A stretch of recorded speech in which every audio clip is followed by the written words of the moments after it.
Aleluia! Glória a Deus. Tá dando retorno aí? Tudo ok? Amém. Boa noite a todos.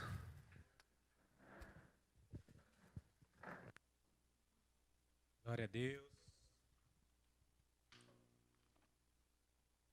Aleluia. Boa noite a todos. Que a paz do Senhor Jesus esteja no seu coração, em sua casa. Amém. Esse negócio está muito legal. A gente está virando não, né? Somos mais bíblicos do que nunca, né? Agora saúdo aos irmãos da casa dos Oliveira, saúdo os irmãos da casa Silva, saúdo os irmãos da casa Lins. E a gente está saudando agora os irmãos de cada casa. E isso está se tornando cada vez mais evidente e bíblico, na verdade, né? A gente está correndo cada vez mais para nos tornarmos segundo a vontade de Deus. Amém? Eu quero compartilhar uma palavra com vocês, quero aprender um pouquinho com vocês sobre alguns textos, sobre algumas realidades que Deus tem falado conosco esses dias. E o interessante, esse tema, né, não pare, talvez sugestivo, talvez abrangente. Não pare, como assim não pare? Tem muito argumento nesse não pare, né? Mas esse não pare de orar. Esse é o tema da noite, né?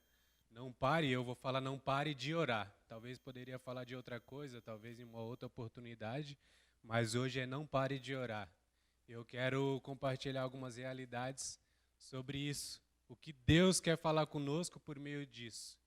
O que Deus quer falar conosco por meio dessa palavra dessa noite. E eu quero que você abra sua Bíblia em Tiago, capítulo 5. Tiago, capítulo 5, verso 13. Essa é uma realidade que precisa ser primordial em nossa vida, precisa ser essencial, precisa ser levada em consideração, ser levada em bastante relevância para a nossa vida e bastante prática também. A vida de oração, ela precisa fazer parte da nossa história. Sem oração nada acontece, sem oração nada muda. Eu estou lendo um livro, Disciplinas Espirituais, de Richard Foster, e ele diz que a oração encabeça todas as outras disciplinas espirituais, porque ela é que muda a nossa vida. E ele diz assim, oração muda, e se nós não queremos mudança, nós não oraremos.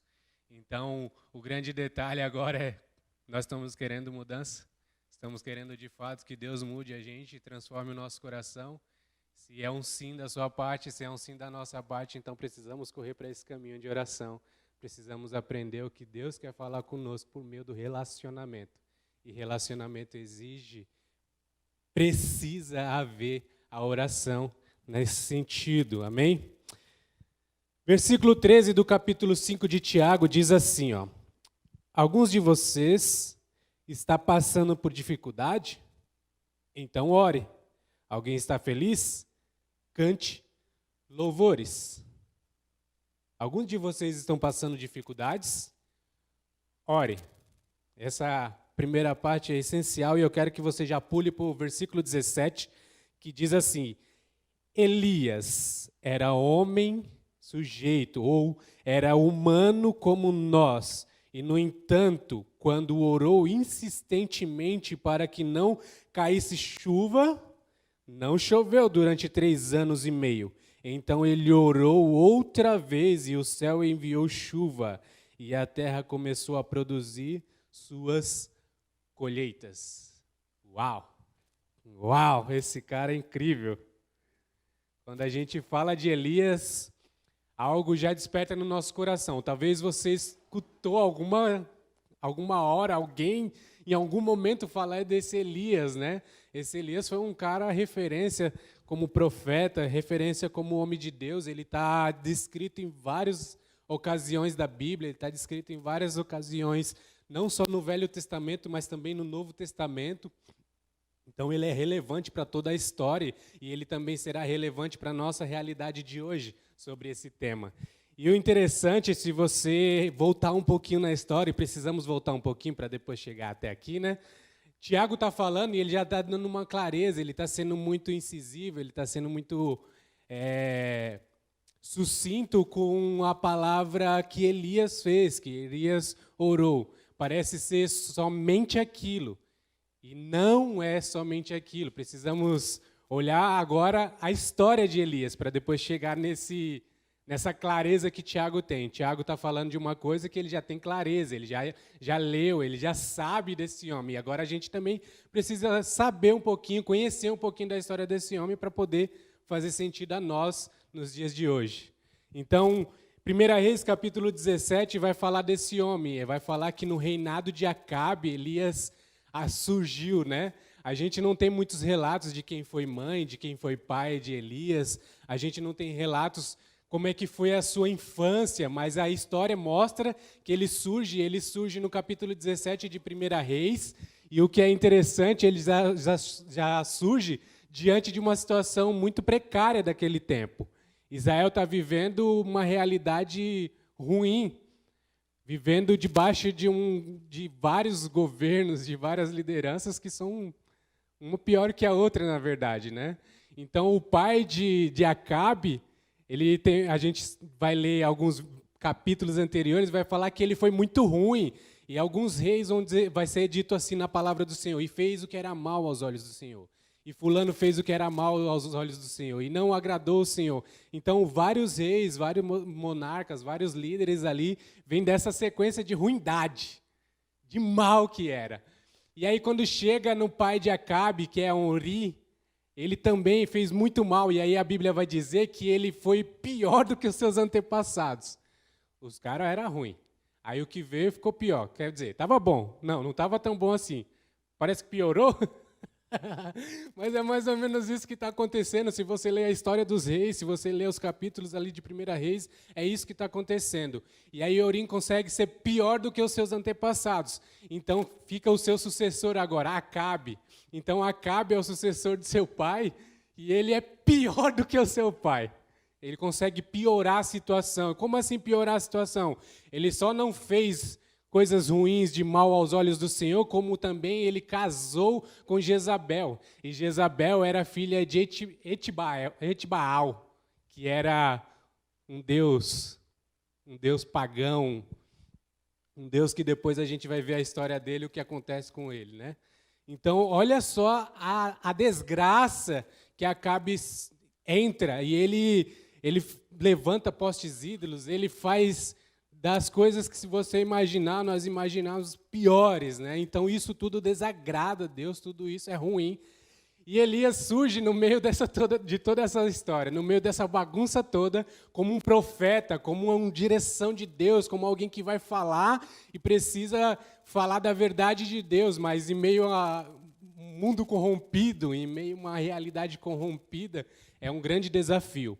Mas a história diz que Elias, quando surge no capítulo 17, ele vai chegar ao rei Acabe, ele vai falar assim, ó, o negócio é o seguinte, o papo é reto aqui, né, como diz em São Paulo, o papo é reto, mano, o negócio ficou louco pro seu lado, não vai chover no bagulho e pronto.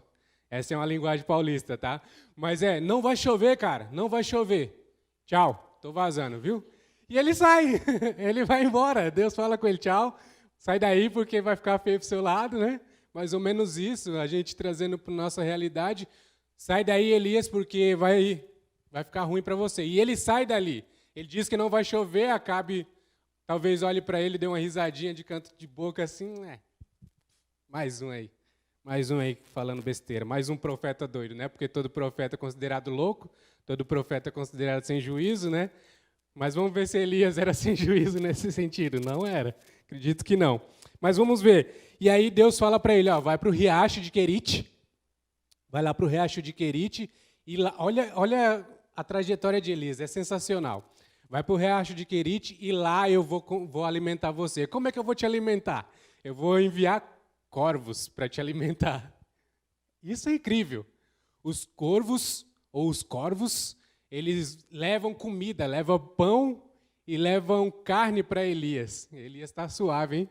Olha o rap da época aí, ó. Olha o iFood da época. Era corvos, vai. E é fresquinha a comida, direto do bico do corvo. E aí ele leva, e ele bebe a água do riacho. Então ele está nesse processo de se alimentar. Mas lembra que ele falou que não vai chover? Então, se não vai chover, não tem como abastecer os rios. Se não tem como abastecer os rios, secam-se. E é exatamente isso que acontece. Secou, acabou a água, Deus fala para ele, sai daí, agora vai para Sarepta. Partiu para Sarepta. E nesse caminho de Sarepta, ele encontra a mulher, que é chamada mulher de Sarepta, né? Então, ele conversa com ela, ele fala assim, me dá um pouco de água. E aí ela vai buscar água, enquanto ela está buscando água, e eu comecei a viajar um pouquinho assim no texto, e ele fala assim, ó, me dá um pouco de água, e antes que ela chegasse até o local, ele ainda fala, não, mas traz pão para mim também, eu preciso de pão. Aí ela fala, aí molhou, aí quebrou nossas pernas. Deixa eu te explicar, homem de Deus, deixa eu te explicar aí, é porque eu só tenho um pouquinho de farinha e eu tenho um pouquinho de azeite. E se eu fizer agora, na verdade eu estava programando de fazer e eu e meu filho morrer, fazer, comer e esperar.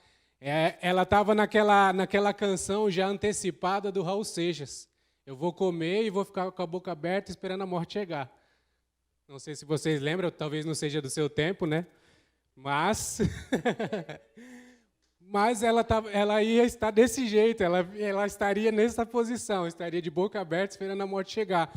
Mas Elias dá uma palavra para ela, fala assim, não, prepara para mim, porque não vai faltar farinha no seu pote, também não vai faltar azeite na sua botija, não vai faltar. Então prepara primeiro para mim e depois faça para você e para o menino. E é exatamente isso que acontece. O interessante é que, se você ler o capítulo 17, ele vai dizer que enquanto não choveu, enquanto não houve chuva na terra, não parou a farinha e também não parou o azeite. Foi se multiplicando por causa da palavra de Elias. Esse cara é extraordinário, esse cara está me empolgando. Então, isso acontece com ela, mas ainda ele está naquele período ali, né? Está na hospedagem, está lá junto com a mulher, e acontece de um menino morrer. Agora, a história começa a ficar um pouquinho mais triste. O menino morre e a mulher chega até ele, mas o que você fez? Você trouxe para cá? Como é que Deus pode olhar para nós assim? Agora meu menino morreu. E nós sabemos a história, que quando o menino morre de uma viúva, acabou a história dela. Porque o menino era a salvação para poder trazer mantimento, para poder trazer uma realidade de provisão para dentro da casa, porque até então o marido dessa mulher, pai dessa criança, morreu. Então a história acaba ali. Mas o menino poderia trazer alimento, provisão para dentro de casa.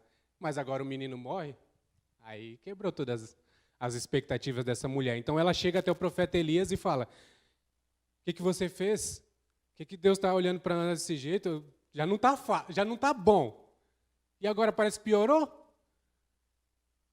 Não estou entendendo. Não estou te entendendo. Mas aí Elias pega a criança, pega o menino, sobe para o terraço, sobe para o quarto de cima, ó, o andar de cima. Pensa numa mulher que tinha uma herança. Então ele sobe para o quarto de cima e olha o que Elias faz. Ele vai orar ao Senhor. E ele deita uma vez, ora pelo menino, e deita uma vez sobre o menino. Aí ele volta, deita mais uma vez, e por 3 vezes ele ora e deita sobre o corpo do menino. Na terceira vez o menino ressuscita, volta à vida. Ele desce com o menino e apresenta a mãe. Aquilo é uma alegria. E a declaração da mulher, no finalzinho do texto, você vai dar uma olhada lá no verso 46, ele vai dizer que, a mulher vai dizer que, agora sim você é um homem de Deus, agora vejo que és um homem de Deus. Cara, você não viu quando ele multiplicou farinha e azeite? Não estava claro isso? Mas tá bom, né? Foi a percepção dela, foi a razão que ela teve naquele momento. E é isso que acontece. Ele fala para não chover, ele sai dali, ele começa a ser alimentado por corvos e bebendo água do riacho. Agora ele vai para a casa da mulher de Sarepta, ele faz esse milagre da multiplicação e ele faz esse milagre do ressuscitar uma criança, e agora dali ele parte para outro episódio. Deus fala com ele, fala assim, agora, Elias, volta no capítulo 18, volta para Acabe, volta lá falar com o rei. Lembra do Acabe que você deu um recadinho que não vai chover? Volta para ele lá e fala que agora vai chover. Isso é impressionante, eu fico muito empolgado com isso. E quando ele volta a caminho do rei Acabe para falar com Acabe, Acabe está junto com Obadias, conversando e programando para saírem, para encontrar pasto, para ver se dá alguma coisa para os animais, porque vão morrer. Vamos tentar achar alguma coisa. Então Acabe vai para um lado e Obadias vai para outro. Obadias está ali no reinado, mas a Bíblia vai dizer que Obadias servia ao Senhor. Obadias temia ao Senhor. E Obadias tanto temia ao Senhor que um dia deu uma louca na Jezabel, e ela vai matar os profetas. E Obadias faz algo extraordinário. Ele muda a história em meio a um caos. Ele pega 100 profetas e ele esconde na caverna os 100 profetas. E ele coloca 50 em uma e 50 em outra, e ele começa a alimentar esses caras com pão e água. Nas escondidas, nas caladas, para que a Jezabel não saiba disso, porque ela tinha matado e ela queria matar muito mais.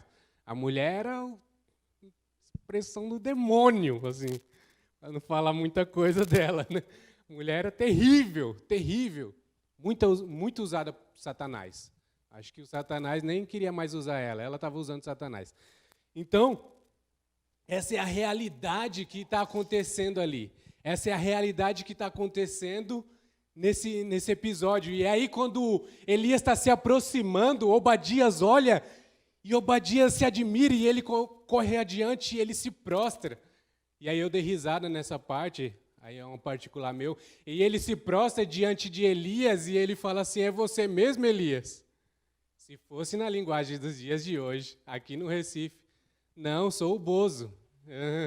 Eu sou o Papai Noel, eu vim aqui só.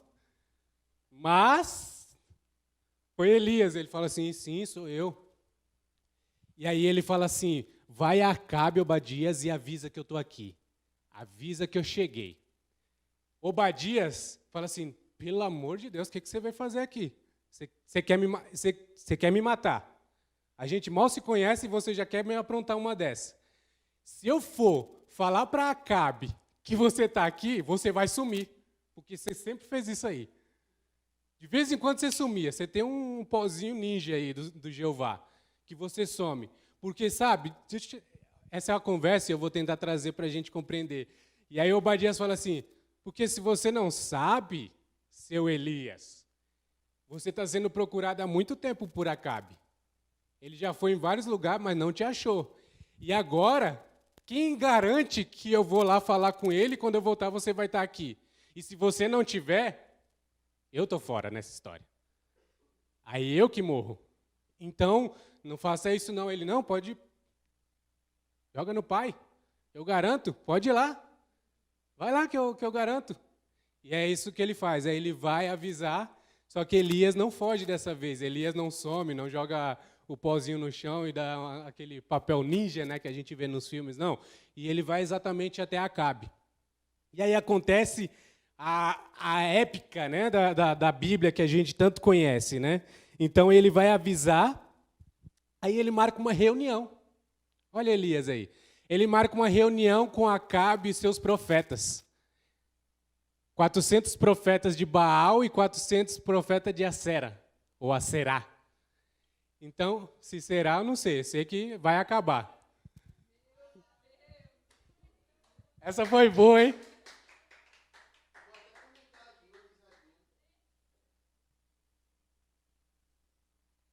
Mas que vai acabar, vai, tá? Então, ele faz essa reunião solene, sublime, legal. E agora ele vai fazer algo extraordinário que a história conta. Quando ele faz essa reunião perto do Monte Carmelo, ele vai desafiar, ele fala assim, ó, pega 2 novilhos, vocês lembram da história? Pega 2 novilhos, faz o altar ao Senhor, faz o altar ao seu Senhor aí, e não toque fogo, não toque fogo. Coloque a lenha, faça tudo bonitinho, não coloque fogo. O Deus, aqui, ó, para todo Israel ver e para vocês verem, o Deus que responder com fogo, esse é o Deus. Cara, o cara era valente, brabo. Pensa num homem brabo esse Elias. Ele fala isso diante de Israel, de todo o povo, e diante dos profetas de Baal, diante dos profetas de Acerá. Ele fala assim, ó, o Deus que responder com fogo, esse vocês podem servir. Viu, cambada de Israel? Seus frouxos. É mais ou menos isso que está acontecendo. Eu estou atualizando porque para você entender o processo. E aí ele faz esse episódio. E aí aparece a cena mais top, assim. Eles começam a fazer isso e aí começa a clamar a Baal. E ele clama. Chega uma hora que Elias não se aguenta. E ele começa a zombar. Cara, eu acho que você tem que chamar mais alto. Ele deve estar ocupado. Ele deve estar tomando banho, não sei. Grita mais alto. Talvez ele esteja numa reunião. E ele começa a tirar muita onda mesmo com os profetas. E os profetas começam e gritam. E se flagelam e se batem. E nada acontece. Que papelão, hein? Atualizado, tá? No lugar de Elias. Elias fala, dá licença. Sai. Se saia. Deixa eu te mostrar como é que faz. É assim, ó. Aí Elias pega, ele conserta o altar, ele põe as pedras certinho, ele coloca a lenha, ele corta o novilho em pedaços, ele conserta todo o altar, deixa tudo bonitinho, conforme agrada ao Senhor. Ele sabia muito bem como agradar ao Senhor, até porque ele está andando com Deus esse tempo todo, então ele sabia como fazer isso, então ele agrada ao Senhor nesse sentido e começa a fazer esse altar. Mas não termina aí só fazendo o altar. Fora do script, ousado como um grande profeta, um bom profeta, ousado, subiu a cabeça dele de fazer uma vala em volta do altar. Para algumas traduções vai falar rego, na minha Bíblia está falando valeta. Então vamos por valeta. Então ele faz uma valeta em volta do altar, ele faz uma valeta e ele fala assim, ei gente, por favor, busque água. E aí o pessoal pega as vasilhas de água e começa a molhar o sacrifício, começa a molhar o novilho, molhar o altar, molhar tudo, e ele fala assim, não, traz mais uma. E por 3 vezes eles trazem vasilhas para encharcar tudo. Não tem lógica, você vai tacar fogo na madeira, você não pode molhar a madeira. Você vai tacar fogo em alguma coisa, você vai molhar isso? Não. What, Elias? O que você está fazendo? Mas o cara é ousado. O cara sabe com quem ele está falando. E ele faz isso e ele molhou tudo. E agora ele clama ao Deus do céu. E Deus vem e responde com fogo. O fogo vem, consome tudo o altar, as pedras, o novilho, a lenha, consome tudo e ainda lambe a água da valeta, seca tudo aquilo ali. Uau, isso é impressionante. Elias não para aí, ele pega os profetas e elimina todos, mata todos. 850 homens. Cara, que história. Só daí a gente já podia encerrar. Mas, perceba, esse é o Elias que Tiago está falando lá atrás. Olha o percurso desse homem. Olha a ousadia, olha o crescimento desse homem. E ele ora, isso acontece, ele mata os profetas, mata tudo aquilo. E aí a história continua, ainda vai falar alguns feitos dele, ele vai ter que ungir alguns homens, até chegar Eliseu, e depois ele vai ser levado ao céu, toda essa história. Depois ele aparece no jardim, ele aparece no monte, e aí ele aparece junto com Moisés. Tem toda essa história, você pode ler na sua casa. Você está recluso, em isolamento, você vai conseguir ler toda a Bíblia nessa quarentena, em nome de Jesus. E é isso que acontece, esse cara aparece. E aí, diante disso, só para a gente voltar aqui, para a gente compreender o que eu quero dizer sobre oração. O que tem a ver com oração, né? Você está falando de profeta, está falando de fogo do céu. Vamos ver o que vai sair de oração nesse sentido. E aí, termina esse episódio, ele mata tudo, ele sobe ao monte, e agora ele vai fazer algo impressionante. E que para nós não é tão impressionante assim. Talvez é impressionante só pelo fato de sair a música nesse sentido, né? Então ele sobe ao monte Carmelo e ele ora. Ele ajoelha e começa a orar. E ele ora, ele fala assim, moço, menino, dá uma olhada na direção do mar. que você está vendo? E o menino volta e fala assim, não vejo nada, não estou sentindo nada. Então aí ele volta e fala isso para o profeta Elias. O profeta Elias ora por 7 vezes. E aí na 7ª vez ele fala, o menino volta com a notícia, ó, eu vejo uma pequena nuvem do tamanho da mão de um homem saindo do mar. Aí ele te prepara que vai chover. Acabe, vaza que vai chover. Acabe prepara os seus carros, vai voltar para Jeziel, e aí ele prepara sua carroça, sua carruagem e vai embora. Olha o detalhe disso. Isso é impressionante. Acabe está a caminho, eu vejo assim. Acabe está a caminho voltando. No finalzinho do texto do capítulo 18, Deus dá uma força, na NVT vai dizer que Deus dá uma força extraordinária a Elias. E o que Elias faz? Ele pega a capa dele, amarra na cintura, amarra no seu cinto e sai. E aí vocês estão achando que o Naruto chegou para bombar, né? Pensa, o cara passou a carruagem de Acabe, gente. Ó, mãozinha para trás aqui, do manto e partiu. O cara passou a carruagem de Acabe. Você tem ideia do que é isso? Ele voou. Esse cara é sobrenatural, esse homem. Meu Deus do céu, não, nada mais, nada menos do que ter que ir embora, né, dessa terra, porque é o que acontece depois, episódios futuros, que ele vai subir a um redemoinho, né? Então é isso que acontece, mas eu quero chamar a sua atenção, quero que você agora preste mais atenção aqui, o que acontece no Monte Carmelo. Elias é um homem de Deus, Elias é um profeta de Deus, Elias está orando, falando com Deus, mas agora acontece um episódio de ele orar por 7 vezes. Como assim? Como assim 7 vezes? E aí a gente pode aprender, e aprendemos bem, sobre a persistência, sobre a continuidade.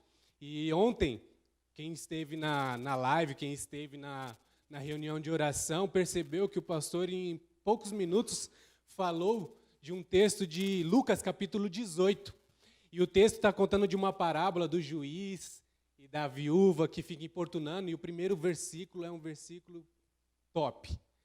E aí eu lembro que o pastor ainda falou sobre essa questão, e ele falou muito rápido. Acho que poucas pessoas que teve a oportunidade pegou isso. E ele falou sobre a persistência, e ele disse assim, enquanto há calamidade, enquanto está apertando o cerco, nós oramos. Mas parece que quando as coisas vão tomando um pouquinho mais de vulto, ou o tempo vai se passando, parece que a gente dá uma relaxada. Parece que a gente esquece um pouquinho. E agora as reuniões de orações que fazemos já não é tão cheia assim. Agora as reuniões que a gente procura interceder já não é tanto assim. E isso é uma marca que não é de hoje, é de muito tempo. A Igreja do Senhor Jesus, quando fala de intercessão, quando fala de oração, parece que dá uma amnésia espiritual. Parece que dá um delay. Eu não ouvi essa parte. Eu nem sei o que falou nessa parte. Sabe, a igreja parece que perde um pouquinho o foco quando fala de oração. Nós somos do fogo descendo do céu, consumindo o altar, nós somos da nuvem saindo no tamanho da mão de homem, nós somos do fogo de o Espírito Santo mover, a gente sapatear. Isso é benção, isso é maravilhoso, isso é extraordinário. Mas sem oração, não adianta de nada, a gente vai ficar igual uma lata vazia, só faz muito barulho, mas de dentro mesmo não tem nada, não encheu nada, não encharcou nada de Deus. Então nós precisamos ir por esse caminho de oração. E aí precisamos da persistência, precisamos ser persistente.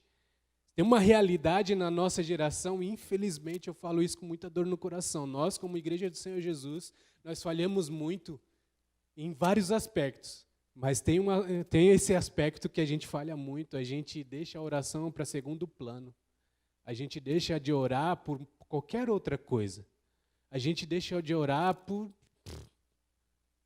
um YouTube, por um Instagram, por um Facebook. É errado, é ter pecado? Não, não é. É pecado deixar de orar. É pecado a gente de se distrair. É pecado a gente não ser persistente naquilo que Deus falou conosco. Lucas capítulo 18 fala, vocês precisam orar e não desanimar. Não desanimar. Eu sei que a oração é algo que, em alguns momentos, a gente vai meio que empurrado. E, nossa, meu Deus. Ai. Por quê? Porque a nossa carne grita para não fazer isso. A nossa carne grita para ficar dormindo até tarde. A nossa carne grita para poder mexer no Instagram. A nossa carne grita para mexer no Facebook, para fazer tantas outras coisas, mesmo menos orar. É isso, eu sei disso, mas a gente não pode ficar dando desculpa. Não é mais tempo de dar desculpa até, né? Acho que a quarentena, ela nos deixa muito livres e isso está anotado no caderno de Deus, isso é uma percepção minha, tá? Isso está anotado no caderno de Deus e aí um dia que a gente for lá para prestar conta, ele vai falar assim, sem desculpas.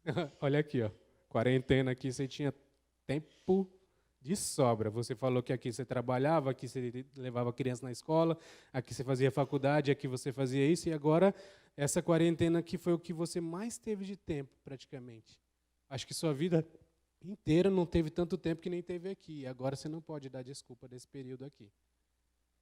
Isso é uma percepção minha, tá? Então, o que eu quero dizer com isso? Eu quero dizer que a oração precisa fazer parte da nossa vida. E não pare de orar. Não pare de orar. As coisas mudou? Não, não mudou. Então por que a gente parou de orar? O vírus foi embora? Não, não foi. E por que a gente parou de orar? Você viu o céu aberto? Ainda não. E por que parou de orar? Sua vida mudou, sua casa está liberta, seus filhos estão libertos, sua família inteira serve ao Senhor? Não, ainda nem todos. Por que parou de orar?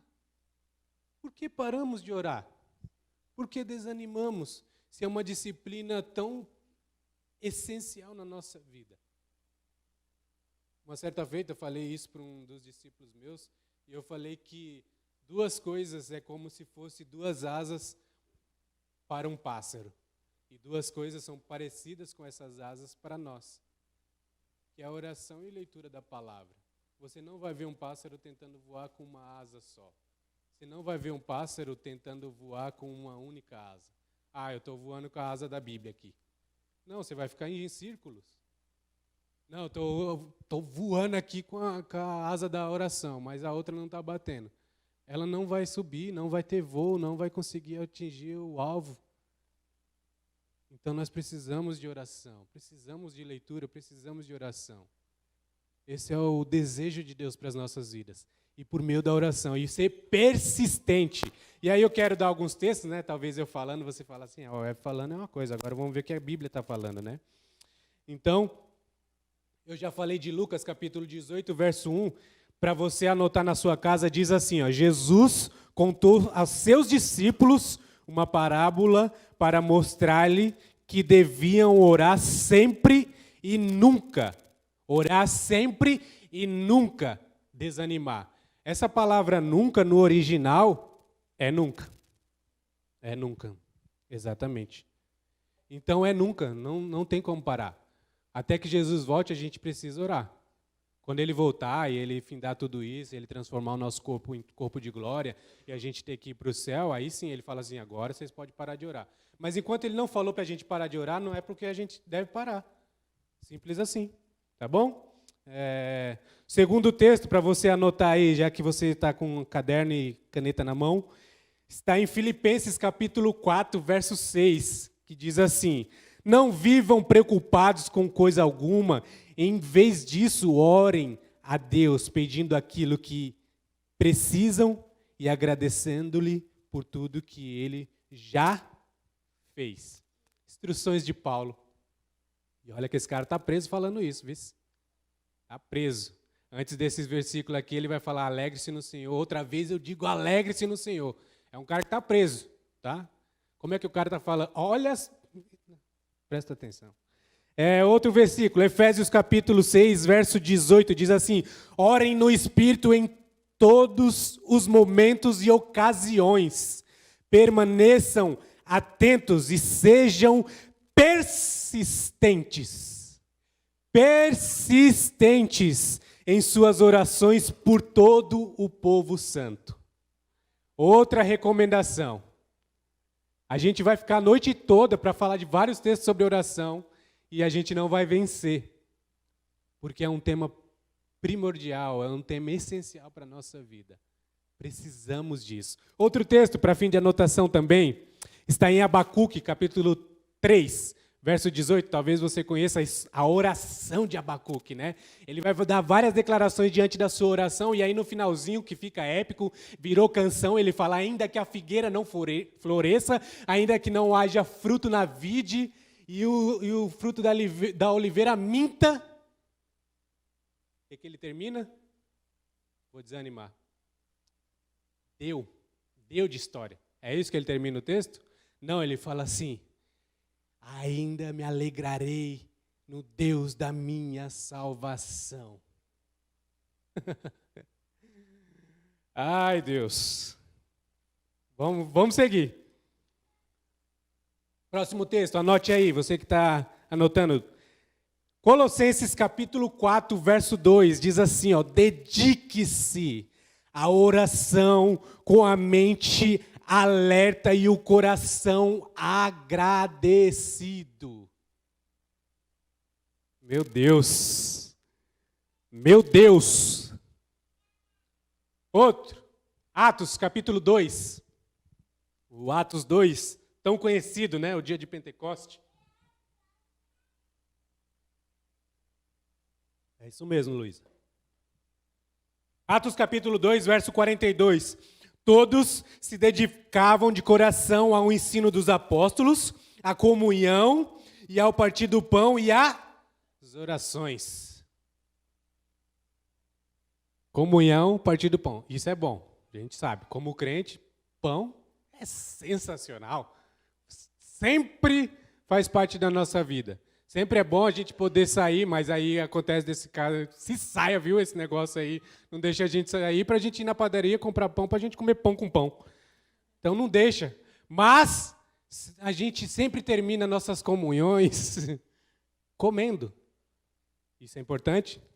Lógico que é. Gosto muito. Ouvir a palavra dos apóstolos, ouvir a palavra de Deus, ótimo também. Mas não era só nisso que eles pararam. E eles continuaram na oração. Eles continuaram orando. E a gente sabe desse texto o extraordinário momento da igreja de Atos. O que eles viveram porque persistiram em oração. Amém? Próximo texto. Atos capítulo 1, verso 14, e um pouquinho antes. Todos eles se reuniam em oração com um só propósito. Isso é demais. Acompanhados de algumas mulheres e também de Maria, mãe de Jesus e irmãos dele. Isso aqui foi o episódio que os discípulos, todos eles, se reúnem. Eles estão olhando para Jesus. Jesus está sendo assunto no céu. Eles estão olhando para Jesus, viajando. E aí vem uns varão falando: rapaz, você está olhando o que aí? Perdeu alguma coisa aí?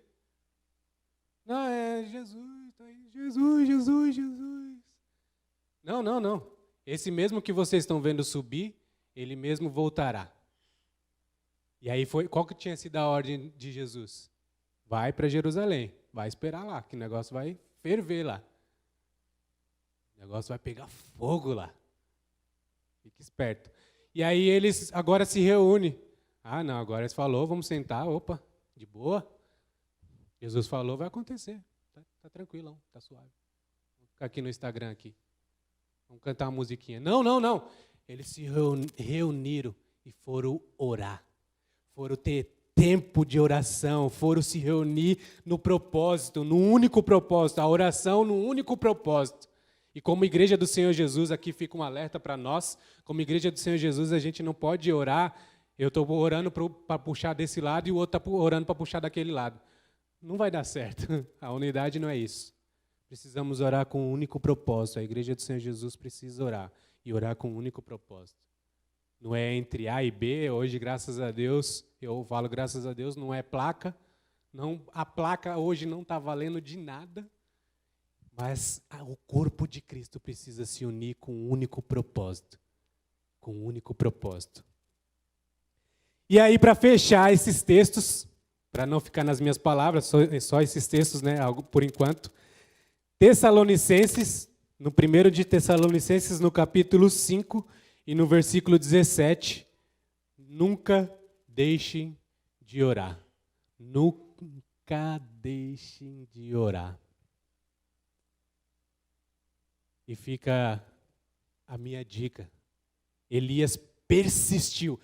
E aí chega no texto que Tiago fala, e Elias era homem sujeito às mesmas paixões que nós, todavia ele orou.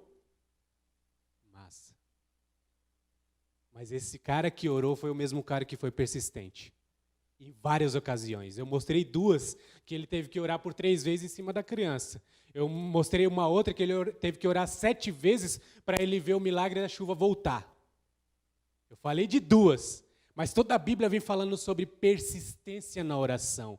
Homens se dedicaram desde a fundação da igreja, na história da igreja, falando que por oração tudo muda, sem oração nada muda. Aí vem a nossa geração dizer que sem oração está suave. Não está suave. Não está. Não, Everton, não precisa orar não. Quem falou que não precisa? Se aqueles homens oraram, quem sou eu na fila do pão para dizer que não devo orar?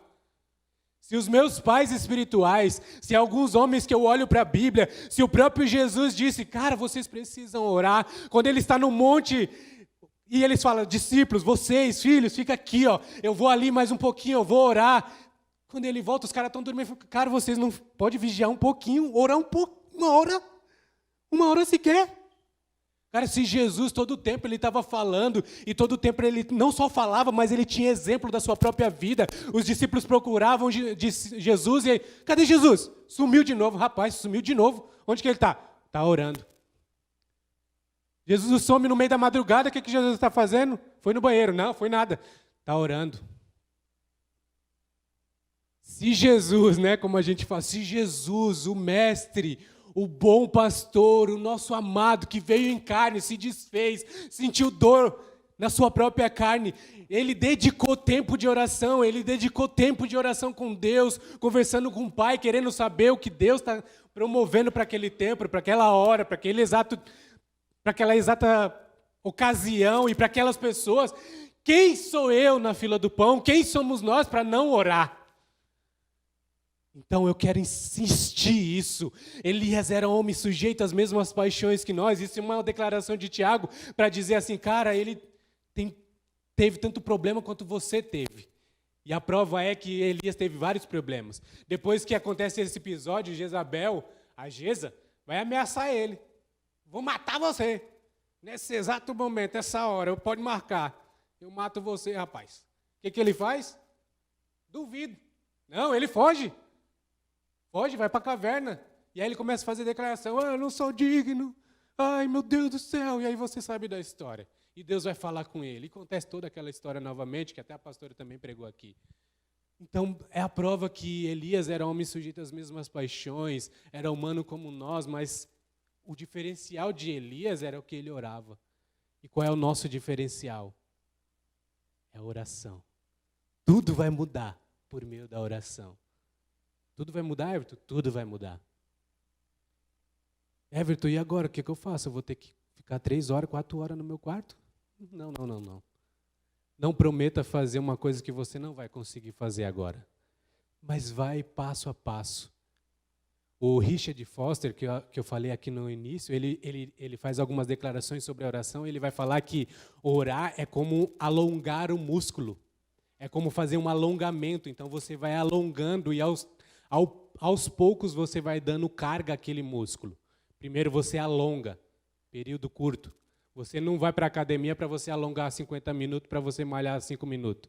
É o contrário, você alonga 5 minutos para malhar 40, ou 50, 1 hora. Então você faz um alongamento para dar esticada, para não dar aquele problema, e aí você vai malhar o músculo. E ele vai fazer essa tipologia, esse sentido figurado, para nós compreendermos o estado da oração, como devemos ir para a oração. Vamos devagar, vamos para o passo, mas o detalhe é não pare, não pare. Igreja do Senhor Jesus, não pare de orar. Everton, não sei como orar. Ore o Pai Nosso. Jesus ensinou seus discípulos. Ore o Pai Nosso. Ah, Everton, como assim? Leia em Mateus sobre o Pai Nosso. E ele vai falar assim, se vocês não sabem orar, esse é o modo de orar. Mas todo mundo sabe orar, porque oração é conversar com Deus. Então, fica a minha dica, não pare, igreja. Não pare. Não pare de tudo isso que eu falei. Guarde isso no seu coração, não pare de orar. Vamos ser persistentes, vamos ser eficazes nas nossas orações. O Tiago vai escrever, diz que a oração do justo, ela tem muita eficácia, ela tem muito poder, ela pode mudar as realidades. Então é por meio da oração. Se homens mudaram realidades naquele tempo, nós podemos mudar também, porque a fonte é a mesma. Não mudou a fonte. Não mudou o Deus, não mudou. O Deus de ontem é o mesmo Deus de hoje, é o Deus eternamente. E Ele está esperando que nós oremos. Ele está esperando que nós sejamos ousados como Moisés, de mudar circunstâncias, de mudar realidades que estavam decretadas para aquele momento e, por meio da oração, mudar isso. Não é só olhar para o céu e falar, não vai chover. É muito mais do que isso. Deus quer nos levar muito mais profundos do que isso. Ele quer que oremos. A gente olha muito para a questão de colocar a mão nos enfermos, de orar pelo cego, de ver o morto ressuscitar. Isso é legal, é bênção. Deus vai nos levar para esse lugar. Mas primeiro precisamos ser intercessores, precisamos conversar com Deus, precisamos fazer o nosso coração ser conhecido por Ele e conhecer o seu coração. Oração muda, mas se não quisermos mudança, não oraremos. Então que nós entremos por esse caminho de oro. Não estou falando que você não ora. Eu estou falando para a nossa realidade, para a nossa atualidade. Estou atualizando esse software, estou atualizando essa mentalidade nossa como cristãos. Precisamos ser persistentes e nunca desanimar. A oração é a chave. A oração é a chave. Haverá portas que a gente precisará abrir e sem chave não vai ser aberta. Amém? Que Deus abençoe a sua vida. Eu quero orar com vocês. Feche os seus olhos. Aonde você está aí na sua casa, feche os seus olhos. Pai, nós oramos essa noite e muito obrigado por essa palavra. Espírito Santo, gera em nós um anseio pela Tua presença, um anseio pelo lugar de oração. Renova em nós, Pai, essa disciplina tão essencial, tão real para nós. Exemplos e mais exemplos nas Escrituras nos mostram a preciosidade que é o caminho da oração. O próprio Jesus nos deixou relatos e mais relatos, por meio da sua própria vida, o quão importante é o caminho da oração. Então, Pai, gere em nós. Não nos deixe desanimar, Pai. Não nos deixe desanimar, Espírito Santo da verdade. Revela ao nosso espírito o anseio, a vontade, o desejo por mais de Ti. Que busquemos o Senhor mais do que um hino, mais do que uma canção, uma verdade enxertada no nosso espírito, de que queremos mais o Senhor, de que buscamos mais o Senhor, que vamos bater até a porta abrir, vamos clamar até o Senhor ouvir. Essa é a nossa oração essa noite, Pai. Gere na nossa igreja, na igreja do Senhor Jesus nessa terra, anseio por oração, por intercessão, anseio por mais da Tua presença, por meio do caminho da oração, Pai. Que nós sejamos homens e mulheres de oração, Pai. Que se as pessoas um dia lembrarem de nós, que não seja porque a gente fez piada, porque a gente se vestiu bem, mas que lembre de nós porque a gente orou. Elias foi lembrado por vários episódios na Bíblia, e Tiago vai lembrar de Elias e vai falar, e ele orou. Se tudo que fizermos aqui, Pai, se tudo que fizermos aqui, Espírito Santo, se tudo que fizermos aqui, Espírito Santo, não for por meio da oração, por favor, nos corrija. Nos corrija, nos leve para esse lugar de oração. Nos leve para esse lugar de contato contigo. E nos coloca um espírito de persistência em nós. Nós não queremos desanimar. Não queremos parar no meio do caminho. Em teu nome oramos. Amém. Amém, queridos? Glória a Deus, que Deus abençoe a sua vida, que Deus encharque o seu coração cada vez mais de sua presença. Lembrando, nós temos programações, amanhã temos célula, será transmitida no YouTube. Você que faz parte da célula Nova Vida também passará no Zoom. O pastor estará divulgando o link amanhã. Então, entre nas reuniões, seja abençoado. Se você quer saber e quer participar disso, vai no nosso canal, que você está vendo agora, vai no nosso canal, Fonte Church Recife, inscreva-se no canal, deixa seu like, compartilha, se isso foi válido para você, compartilha a outros, acione o sininho aqui no lado também, não sei se está aqui, se está aqui, acione esse sininho porque você vai receber as notificações e deixa Deus falar ao seu coração. Entre por esse caminho, deixa Deus ministrar a sua vida. Eu fui muito ministrado por vários e vários homens de Deus, por meio também do YouTube. E é bênção de Deus. Então, nós estamos nos mobilizando, estamos montando toda uma estrutura, ainda não estamos do jeito que queremos, mas estamos correndo para que isso fique bom, para que você seja tocado pelo Espírito Santo, envolvido pela glória de Deus, que a mesma presença que estamos sentindo aqui, você sinta na sua casa.